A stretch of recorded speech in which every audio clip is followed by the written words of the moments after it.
This is a good piece as Uber drivers complain of deactivations and policies that keep us in poverty.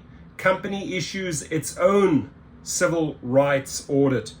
Company sourced audit finds Uber has taken steps to address its 1 million plus drivers' concerns, but shareholder group wants stronger review of independent contractor fairness. Right, so I don't know if this is just fluff because Market Watch is a sort of a paid press release, or they're trying to look like the good guys and say, oh no, we have our review going on, but the investors want to see more, right? They want to see fairness. I mean, is this sort of just pretending that they are caring, or are they actually willing to do something about it? Because they're not, right? This is a concern I get to hear every single day at Gig Rocket. Now, here it says steps up to address its 1 million plus drivers.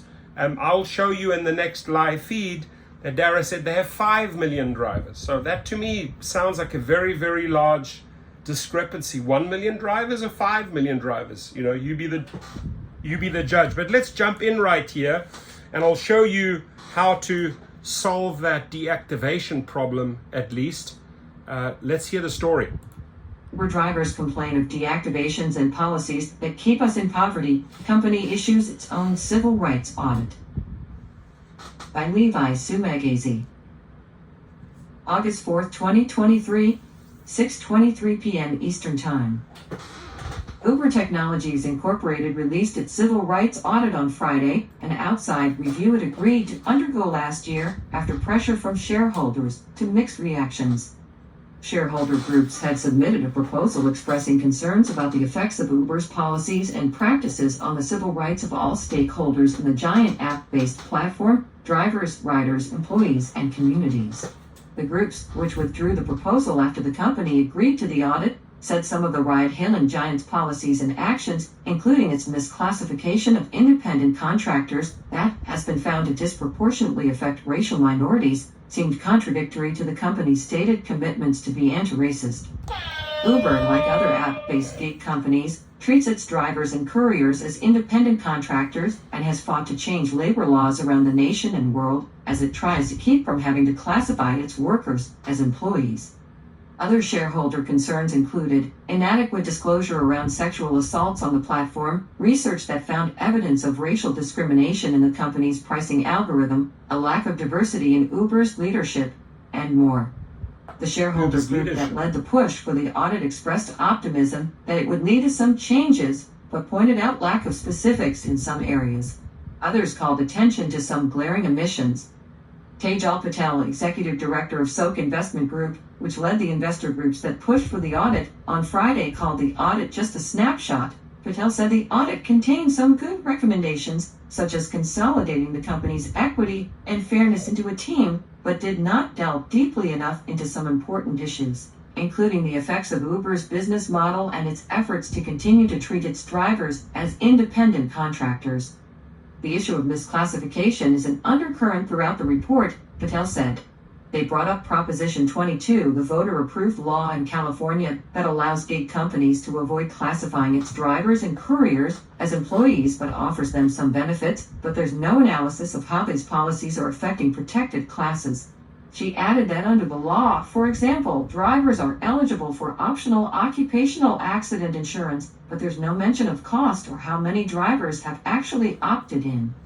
Veena Dubai, law professor at UC Irvine whose research focuses on law, technology, and work, said Friday that the audit is a great example of how company paid-for audits will never address the real issues. While it evaluates executive compensation in relationship to diversity, equity, and inclusion goals, it completely ignores the most pressing civil rights emergency created by Uber, Dubai said. The workers who create the company's profits, the drivers, are majority Black, immigrants, and other workers of color. Uber's business model ensures that they are paid low, erratic, and unpredictable wages. How can you investigate Uber's efforts to promote civil rights and ignore this central fact? According to the audit, Uber estimates that 49% of U.S. drivers and couriers on its platform are white, which would mean that a majority of them are people of color. Uber has said that the median hourly earnings of U.S. drivers is $34, including tips. While worker group estimates and other studies have shown that earnings of drivers are much lower, less than minimum wage when the expenses they incur, such as fuel, vehicle maintenance, and other costs, are taken into account. The audits that consumers, investors, and regulators need to be paying attention to are the hundreds of independent academic studies from all over the world that reveal the dangers and precarities of Uber work for migrant and racial minority workers, Devi said. It should not be lost on people that people of color and immigrants are the majority of Uber drivers, said Darish Kodadati Mobarake, worker leader with the California Gig Workers Union, on Friday. Uber actively pursues policies that keep us in poverty and prevent us from having a voice on the job and a seat at the table. If Uber wants to address the issues we face daily adequately, management will meet with us. Uber spokesperson Noah Edwardson did not address MarketWatch's questions about criticisms of the audit on Friday, saying only that the assessment highlights many existing strengths, including expanding access to mobility options and the establishment of our marketplace fairness and product equity teams. It also offers recommendations to further improve. The audit mentions a widespread issue among Uber drivers, which is deactivations or getting kicked off the platform and being unable to earn either temporarily or permanently. The issue has affected platform workers so much that cities and states have proposed or adopted ordinances and laws that try to address it. Some drivers have suggested that the deactivation process has had a disparate impact on drivers of color, said the audit, which mentioned that the company has a global team that governs and oversees the deactivation process, including an established team to review deactivation appeals. Uber is in the process of reviewing and evaluating its deactivation policies to help improve the experience for drivers, including drivers of color, the audit also said. From our archives, April 2023, Uber drivers say they're totally dependent on their income, but risk being deactivated at any time. Many of us have experienced temporary or permanent bans from driving inexplicably and without warning, said Kodadati Mobarake of the Gig Workers Union. We have no process to appeal these bans, and often we have no knowledge that we have even received notice of our deactivation until after the fact. Edwardson did not respond to several specific questions about deactivations and the other driver-related issues and recommendations in the audit, including about a timeline for addressing them. Where appropriate, we'll work to implement recommendations immediately, and a working group will be established to assess the remaining recommendations and work on implementation, he said. The audit, conducted by former U.S. Attorney General Eric Holder and the law firm he now works for, Covington and Burling, offers several recommendations related to the civil rights of Uber drivers and couriers, who make up the overwhelming majority of the workers central to the company's business. In the United States, Uber has more than 1 million drivers and couriers and about 11,000 corporate employees, according to the Civil Rights Audit, which focused on the company's U.S. business. Covington and Burling did not immediately respond to a request for comment. Among the other driver-focused recommendations in the audit, develop a strategy to address safety concerns of drivers, including drivers of color.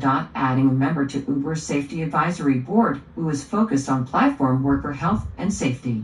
Enhancing communications with drivers, including those on the Uber crew, which is a group of drivers chosen to represent drivers' concerns each year but doesn't have direct engagement with the company. Wow.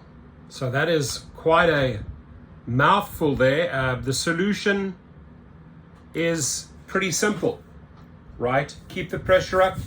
Social media, my friends. And then also, if you do need help, do reach out to us at gigrocket.com. We file an appeal and we also calculate the damages. How much have you lost? And we go after those damages in small claims. So hit us up if you need any help. The link below, if you want to go through the article again, I'll leave the link for you below. But I'm not quite buying this that the investors actually want a stronger review, right? Are they saying that they are not happy with the review that the executives at Uber are offering and say, you know what, we need to do more? Again, this is a paid press release that they probably pushed out through MarketWatch. Your comments, please. Thank you.